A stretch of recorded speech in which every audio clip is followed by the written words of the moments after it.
Hi friends, welcome back to my channel. ಸ್ನೇಹಿತರೆ, ನಾವು ಈಗಾಗಲೇ ಏನು ಮಾಡೀವ್ರಿ, ಮೆಂಟಲ್ ಎಬಿಲಿಟಿನಲ್ಲಿ ಬರುವಂತಹ ಒಂದು ಕಾನ್ಸೆಪ್ಟನ್ನು ಕ್ಲಿಯರ್ ಮಾಡಿದ್ದೀವಿ. ಅದು ಡೈರೆಕ್ಷನ್ ಆ್ಯಂಡ್ ಡಿಸ್ಟನ್ಸ್ ಅಂತ. ಈಗಾಗಲೇ 4 ವಿಡಿಯೋಗಳನ್ನು ನಾವು ಅಪ್ಲೋಡ್ ಮಾಡಿದ್ದೀವಿ. ನೀವು ನೋಡದೇ ಇದ್ದಲ್ಲಿ ಆ ವಿಡಿಯೋಗಳನ್ನು ನೀವು ದಯವಿಟ್ಟು ನೋಡಬಹುದು. ಅದೇ ರೀತಿ ಮುಂದಿನ ಕಾನ್ಸೆಪ್ಟ್ ನಾನು ಕೋಡಿಂಗ್ ಆ್ಯಂಡ್ ಡಿಕೋಡಿಂಗ್ ಈ ಒಂದು ಚಾಪ್ಟರ್ ಬಗ್ಗೆ ಡಿಸ್ಕಷನ್ ಮಾಡ್ತಾ ಇದ್ದೀನಿ. ತುಂಬ ಸುಲಭವಾಗಿರುವಂತಹ ಟಾಪಿಕ್ ಅದ ರೀ. ಈ ಮೆಂಟಲ್ ಎಬಿಲಿಟಿನಲ್ಲಿ ಮಿನಿಮಮ್ ಆಗಿ 15 ಮಾರ್ಕ್ಸ್ ಬರ್ತದೆ, ಮ್ಯಾಕ್ಸಿಮಮ್ 20 ಮಾರ್ಕ್ಸನ್ನು ಬರ್ತದೆ ರೀ. ಓಕೆ, ಈ ಪ್ರತಿ ಚಾಪ್ಟರ್ ಮೇಲೆ 2 ಮಾರ್ಕ್ಸ್ಗಳು ಬರ್ತಿರ್ತಾವೆ. ಕೋಡಿಂಗ್ ಆ್ಯಂಡ್ ಡಿಕೋಡಿಂಗ್ ಈ ಚಾಪ್ಟರ್ ಮೇಲೆ 1-2 ಮಾರ್ಕ್ಸ್ ಈಸಿಯಾಗಿ ಬರ್ತದೆ ರೀ. ಓಕೆ, ಕೆಲವೊಂದಷ್ಟು ಮೆಥಡ್ ಮತ್ತು ಟ್ರಿಕ್ಸನ್ನು ಬಳಸಿ ಯಾವ ರೀತಿಯಾಗಿರುವಂತಹ ಮಾರ್ಕ್ಸ್ ಪಡೆಯೋದು ಅನ್ನೋದನ್ನು ನೋಡೋಣ್ರಿ. ಕೋಡಿಂಗ್ ಆ್ಯಂಡ್ ಡಿಕೋಡಿಂಗ್ ಅಂದರೆ ಏನಿಲ್ಲ ರೀ, ಲೆಟರ್ಸ್ ಮೇಲೆ ಆಟ ಆಡೋದು. ಓಕೆ, ಆಟ ಅಂದ್ರೆ ಏನು ರೀ, ನಾವು ಈಗಾಗಲೇ ಪ್ರೈಮರಿಯಲ್ಲಿ ಕಲ್ತಿರ್ತೀವಿ ABCDEFG, ಹೌದಾ? ಇದನ್ನು ನಾವು ಏನು ಮಾಡ್ಬೋದು ರೀ, A ಅಂದರೆ 1, B ಅಂದರೆ 2 ಎಲ್ಲರಿಗೂ ಗೊತ್ತಿರ್ತದೆ. ಅದನ್ನು ನಾವು ಪರ್ಫೆಕ್ಟಾಗಿ ಮಾಡ್ಕೊಂಬಿಡೋದು. ಓಕೆ, A to Z ವರೆಗೆ ಬರುವಂತಹ ಲೆಟರ್ಗಳ ನಂಬರನ್ನು ನೀವು ನೆನಪಿನಲ್ಲಿ ಇಟ್ಕೊಂಡ್ರೆ ಸಾಕ್ರಿ. ಕೋಡಿಂಗ್ ಆ್ಯಂಡ್ ಡಿಕೋಡಿಂಗ್ ನೀರು ಕುಡಿದಷ್ಟು ಸುಲಭ ಆಗ್ತದೆ. ಓಕೆ, ನಾನು ಕೆಲವೊಂದಷ್ಟು ಟ್ರಿಕ್ಸನ್ನು ಹೇಳ್ತೀನಿ ರೀ. ಆ ಮೆಥಡನ್ನು ನೀವು ಸಹಿತ ಬಳಸಿ ಏನು ಮಾಡ್ಬೋದು, ನಂಬರ್ಗಳನ್ನು ನೆನಪಿನಲ್ಲಿ ಇಟ್ಕೋಬೋದು. ಇಲ್ಲವಾದರೆ ನಿಮ್ಮದೇ ಓನ್ ಆಗಿರುವಂತಹ ಮೆಥಡ್ ಇದ್ದರೆ ತಾವು ಅದನ್ನು ಸಹಿತ ಯೂಸ್ ಮಾಡ್ಕೋಬಹುದು. ABCDಯನ್ನು ಯಾವ ರೀತಿಯಾಗಿ ನೆನಪಿನಲ್ಲಿ ಇಟ್ಕೋಬಹುದು ಲೆಟರ್ಸ್ ನಂಬರನ್ನು ಅಂತ ನಾನು ಹೇಳ್ತೀನಿ. ಮೊದಲಿಗೆ ನೋಡ್ರಿ, ABCDE FGHIJ KLMNO PQRST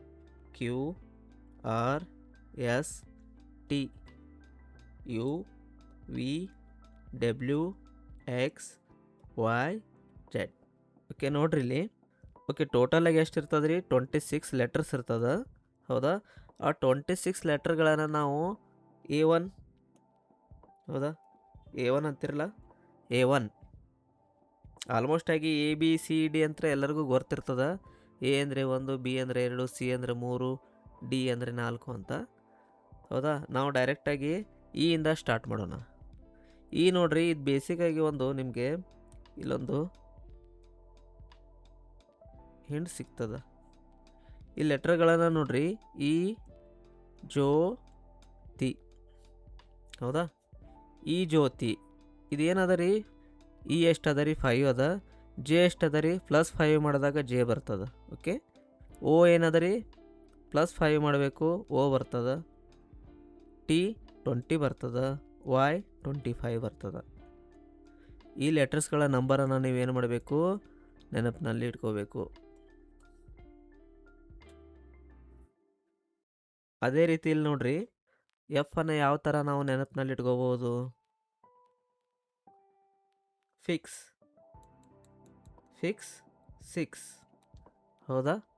fix 6 ಅಂದರೆ ಎಷ್ಟಾಯ್ತು ರೀ, 6 ಆಯಿತು. ಇದಂತೂ ಗೊತ್ತದ, 1 2 3 4. ಓಕೆ, G ನೋಡ್ರಿ, G7 countries summit. Okay, G7 countries ಇದೆ ಅಲ್ಲ, ಅದರಿಂದ ನೀವು ಏನು ಮಾಡ್ಬೋದು, G7 ಅಂತ ನೆನಪಿನಲ್ಲಿ ಇಟ್ಕೋಬೋದು. ಅದೇ ರೀತಿ ಹ್ಯಾಟ್ 8, ಹೌದಾ? ಹ್ಯಾಟ್ 8 ಈ ಥರ ನೆನಪಿನಲ್ಲಿ ಇಟ್ಕೋಬೋದು. I9 ಪ್ರೊಸೆಸರ್, ಹೌದಾ? ಅಥವಾ INO KNOW. ನೌ ಅಂದರೆ ಎಷ್ಟು ರೀ, ಹಿಂದಿಯಲ್ಲಿ 9, ಹೌದಾ? Now INO. ಓಕೆ, I9 ಅಂತ ನೆನಪಿನಲ್ಲಿ ಇಟ್ಕೋಬೋದು. K ಲೆಟರ್ ನೋಡ್ರಿ, IPLನಲ್ಲಿ ಪಂಜಾಬ್ ಕಿಂಗ್ಸ್ ಇದೆ, ಹೌದಾ? K11 ಕಿಂಗ್ಸ್ 11 ಅಂತ ನೆನಪಿನಲ್ಲಿ ಇಟ್ಕೋಬಹುದು. ಓಕೆ, L ನೋಡ್ರಿ, L ಫಾರ್ ಲಂಚ್ ಟೈಮ್. ಎಷ್ಟದ ರೀ ಲಂಚ್ ಟೈಮ್, 12 ಗಂಟೆ ಅಂತ ತಿಳ್ಕೊರಿ. ಓಕೆ, M ನೋಡ್ರಿ, ಮೇರಾ 13 ಅಂದರೆ ಎಷ್ಟು ರೀ, ಹಿಂದಿ ಒಳಗೆ 13. ಓಕೆ, ಮೇರಾ 13. ನೆಕ್ಸ್ಟ್ N ಅಂದ್ರೆ ನವೆಂಬರ್ 14 ಏನು ಬರ್ತದೆ ರೀ, ಚಿಲ್ಡ್ರನ್ಸ್ ಡೇ, ಹೌದಾ? 14 ಚಿಲ್ಡ್ರನ್ಸ್ ಡೇ, ನವೆಂಬರ್ 14. ನೆಕ್ಸ್ಟ್ ನೋಡ್ರಿ ಪಿ ಅನ್ನೋದು ನೋಡ್ರಿ, ಪಿ ಇಲ್ಲಿ P16 ಅಂತ ತಿಳ್ಕೊಂಬಿಡ್ರಿ. P16 prince 16. Okay, queen 17. Okay, R right to vote, right age to vote. ಹೌದು, ವೋಟ್ ಹಾಕಲು ಎಷ್ಟು ಏಜ್ ಬೇಕು ರೀ?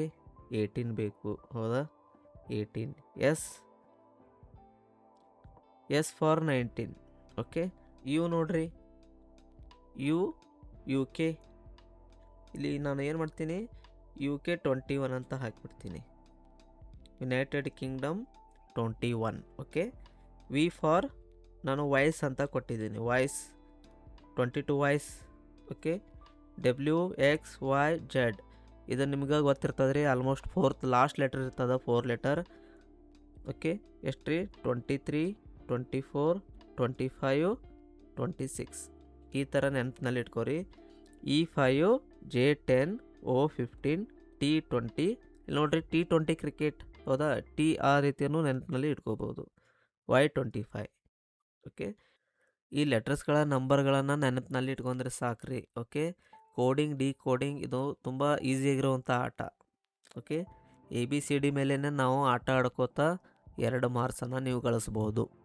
ಯಾವ ರೀತಿ ಟ್ರಿಕ್ಕಿ ಕ್ವಶನ್ಗಳಿರ್ತಾವೆ ಅನ್ನೋದನ್ನು ನೋಡೋಣ್ರಿ. ಹಂಗೆ ಒಂದು ವರ್ಡ್ ತೊಗೊಳ್ಳೋಣ, ಆ ವರ್ಡನ್ನು ನಾವೇನು ಮಾಡೋಣ್ರಿ? ಡಿಕೋಡ್ ಮಾಡೋಣ.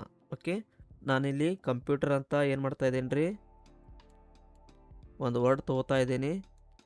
ಆ ವರ್ಡನ್ನು ನಾವೇನು ಮಾಡೋಣ್ರಿ? ಡಿಕೋಡ್ ಮಾಡೋಣ. ಓಕೆ, ನೋಡಿರಿ, C3, O15, M for Mera 13, P16 prince 16. ಹೌದಾ, UK ಎಷ್ಟು ರೀ? UK 21, T for T20, E5, R right to vote, right age to vote 18. ಈ ಥರ ಈಸಿಯಾಗಿ ನಾವು ಡಿಕೋಡ್ ಮಾಡಬಹುದು. ಓಕೆ, ಎಕ್ಸಾಮ್ನಲ್ಲಿ ತುಂಬ ಹೆಲ್ಪ್ ಆಗ್ತದೆ. ನಾನಿಲ್ಲಿ ಕೆಲವೊಂದಷ್ಟು ಮೆಥಡ್ಗಳನ್ನು ಹೇಳ್ತೀನಿ. ಡಿಕೋಡಿಂಗ್ ಮಾಡಲು ಕೆಲವೊಂದಷ್ಟು ಮೆಥಡ್ಗಳಿದಾವೆ. ಯಾವ ಥರದಲ್ಲಿ ಕ್ವಶನ್ಗಳು ಬರ್ಬೋದು, ಯಾವ ತರಹಾಗಿ ನಾವು ಆ ಮೆಥಡ್ಗಳನ್ನು ಬಳಸ್ಕೊಂಡು ಡಿಕೋಡ್ ಮಾಡಬಹುದು ಅನ್ನೋದನ್ನು ನೋಡೋಣ್ರಿ. ನಮ್ಮ ವಿಡಿಯೋ ಇಷ್ಟವಾದರೆ ದಯವಿಟ್ಟು ಲೈಕ್ ಮಾಡಿ, ಶೇರ್ ಮಾಡಿ, ಹಾಗೆ ಸಬ್ಸ್ಕ್ರೈಬ್ ಮಾಡಿರಿ.